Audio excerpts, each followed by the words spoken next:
অনেক তো খেয়েছেন মাটনের সাথে মাটনের চর্বি। চলুন একবার আমার মতো রেসিপিটা করে খেয়ে দেখুন কেমন হয়। আজকে আমি বানাচ্ছি মাটন চর্বির পকোড়া।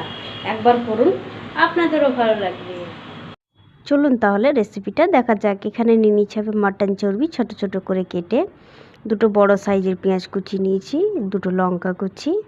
এরপরে আমি দিয়ে দিলাম চর্বিগুলো। সব কিছু দিয়ে আমি এখানে দিয়ে দিলাম ময়দা। আমি এখানে বড় চামচের 2 চামচ ময়দা নিয়ে নিয়েছি। তারপর দিয়ে দিলাম সামান্য লঙ্কা গুঁড়ো। তারপর দিয়ে দেবো স্বাদ মতো নুন। এরপরে দিয়ে দেবো সামান্য হলুদ। তারপর এটাকে ভালো করে মেখে নেব।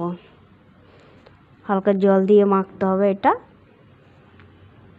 চলুন আমি এটা মেখে নিয়েছি।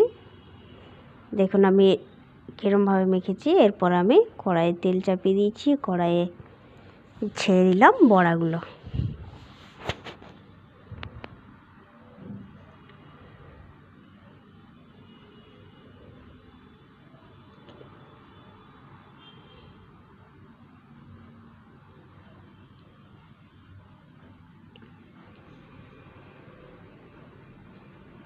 ভালো করে উল্টে পাল্টে লাল লাল করে ভেজে নিতে হবে, মুচমুচে করে। দারুণ হয় খেতে, একবার করে খাবেন, আপনাদেরও ভালো লাগবে। গরম গরম ভাত আর এই বড়াটা, উফ! চলুন আমার পকোড়া কমপ্লিট। দেখুন আমি লাল লাল করে ক্রিস্পি করে ভেজে নিয়েছি। চলুন এবার এইটাকে তুলে নিই।